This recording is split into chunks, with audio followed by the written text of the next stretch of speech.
Hayung hao pekjangnai manui tei raida jaya tei yakton khlainai rokno kasunani sal palainani songjakha sangrong chalo ambasa town holo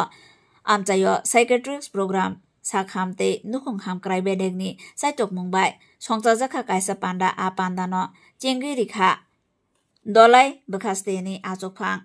Susmita Das tei kubuni narwai engai manjakha 47 ambasa Bidhan Sabhani MLA Chittoranjan Deborma dolai bkhasteni police super Mihirlal Das amchaini sakham tangbedekni tang okra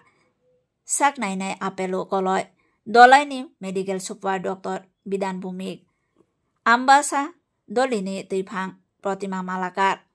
BSc ni teifang Porimol Deborma dolini teifang yaksu Gopal Sutrodor no karoi kubuni adongrok botongbayo abono karoi rungnok ni surungnai juk songbotongbayo kok narakthani narwai rok Phekjangnai manini hamiano tui saikhanarika hodawo phekjangnai kurui khlaina hinkai police naima thangrokni logi hodani joto lukorokno no boskango ma agoknai hinibo saikhanarika সরকার একটা awareness camp করেছে। এই awareness ক্যাম্পের উদ্দেশ্য হলো আমাদের যে নতুন প্রজন্ম যুব সমাজ ওদেরকে কিভাবে নেশা থেকে দূরে রাখা যায়। যারা এখানে উপস্থিত ছাত্রছাত্রীরা তোমরা হয়তো ভাবতে পারো যে আমরা তো কোনো নেশার সঙ্গে যুক্ত নয়, তো আমি সেটা বলবো ভুল। তোমরা সবাই নেশার সঙ্গে যুক্ত, হয়তো সিরিঞ্জ দিয়ে নেশা নাও না, কিন্তু তোমরা মোবাইলে আসক্ত হয়ে গেছো। তো সেই জায়গা থেকে সেটাও কিন্তু একটা নেশা, সেই নেশা থেকে বিরত থাকতে হবে। তো আজকে যেহেতু মাদক দ্রব্যের উপর যে অভিযান, সেই অভিযান শুধু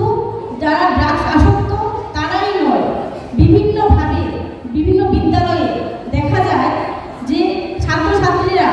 যেটা বিমল বলে তামাক যেটা বিমল সেটা দেখি ছাত্রছাত্রীদের মধ্যে দেখা যায়। তো আমি এখানে কোনো বিদ্যালয়ে ছাত্রছাত্রীকে ছোট করব না, আমি বলবো যারা ওইদিকে চলে গিয়েছো তোমরা সেখান থেকে ফিরে এসো, কারণ সেটা কিন্তু একটা মারাত্মক নেশা। বিভিন্ন বিদ্যালয়ে এখন তোমরা ছোট রয়েছো, তোমরা যদি এখন থেকে এই ধরনের বিমল বা যেটি পানবাহার বলে সেটা যদি খাওয়া শুরু করো, তাহলে সেটা শুধু আমাদের ধলাই জেলার সম্মানহানি হবে না, সেটা পুরো রাজ্যের জন্য একটা সম্মানহানি হবে। তো আমি সেখানে বিদ্যালয়ের নাম নিচ্ছি না, কারণ বিদ্যালয়ের নাম নিলে সেটা আমাদেরই অসম্মান